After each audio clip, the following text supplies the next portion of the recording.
Competitors reportedly have already tried Huawei's OS, and it seems Android has something to worry about. More Google Pixel 4 leaks emerge that come in conflict with what we've already seen previously, at least in part, and it seems that the next R model for the iPhone is going to continue being Apple's battery champ. I'm Jaime Rivera, reporting from studio number 2, where birds actually chirp and there are loud motorcycles and stuff, but I love it here. This is Pocketnow Daily.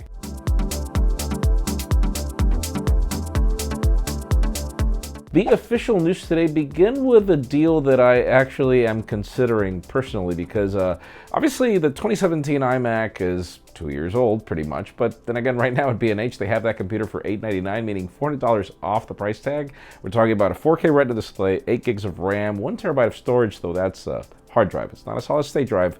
But still, I mean, it's not a bad computer per se, and $400 off is a lot of money. You can learn more about it in the description.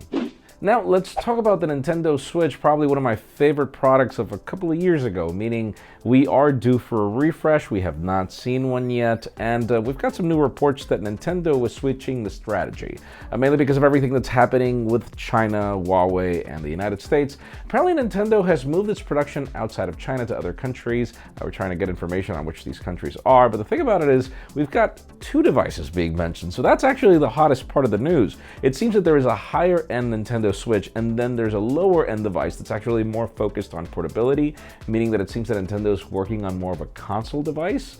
I'm not exactly sure which is the better strategy. I think that the Switch is genius as it is. I would love it to be slimmer, I guess. Better quality materials probably, but then again, yeah, it seems that we're getting 2 more Nintendo Switches. When is the biggest question? Stay tuned, we'll keep you posted as we get more information. Now let's talk about the whole T-Mobile Sprint merger, which we have been waiting to happen for a while. We thought that it was going to probably happen this summer, and well, we've got up to 10 attorney generals that are completely against the deal.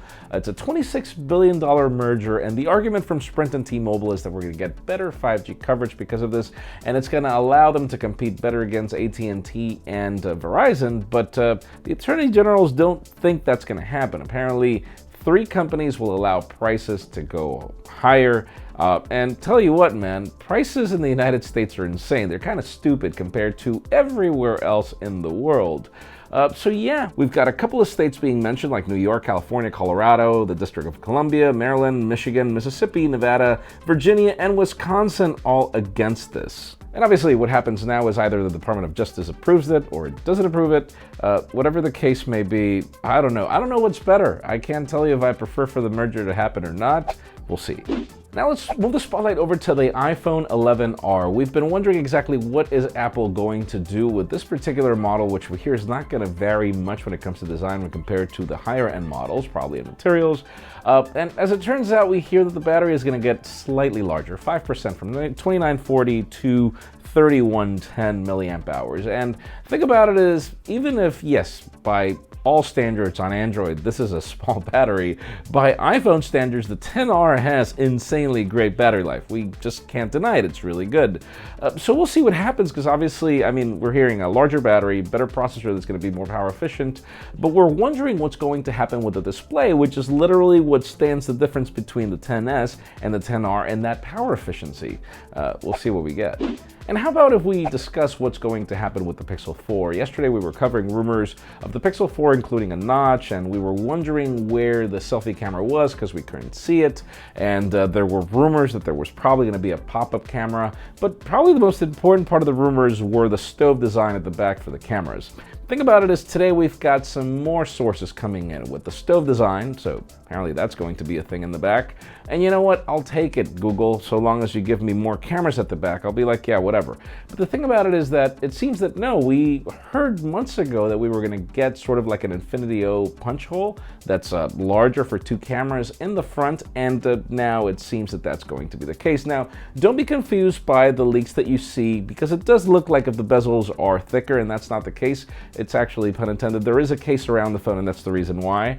But yeah, no, apparently the bezels are getting smaller, which is a good thing for Pixels, because bezels right now are terrible. We'll keep you posted. Obviously, this is going to continue to evolve.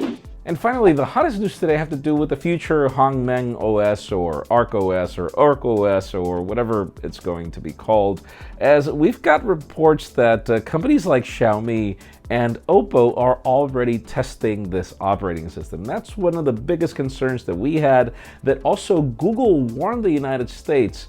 What happens if a company like Huawei, with the scale that they have on Android, is able to come up with an operating system that's better? And the reports claim that these companies that have been testing it have found it to be 60% faster than Android.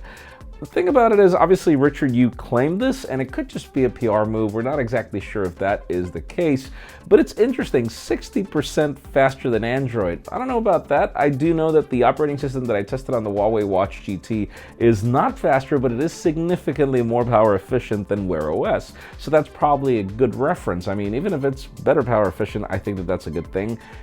In today's question, let us know, I mean, what do you think? If Huawei came out with an operating system that is faster and more power efficient than Android, and also offers Android apps through their app gallery, would you be enticed for this? Do you think that it's time for Android to have a competitor? Because I'm going to be fully honest, I think that there's a big enough market for this, that Huawei has the scale. I feel that it's time for competition. I feel that these companies should do a better job in battery life, that they should do a better job in having a faster experience, a more complete experience.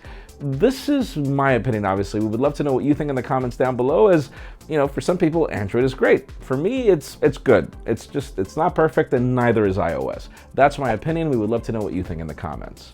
Friends, again, if you want to get the news earlier, follow us on Pocketnow.com and subscribe to both our channels, English and Spanish, for more videos like this one. And also follow us on social media, as our extended coverage happens on Instagram, and obviously my personal handles are there for weird photos of my experience using these phones. Please give this video a thumbs up if you like what you saw. I'm Jaime Rivera. Thanks so much for watching. We'll see you tomorrow.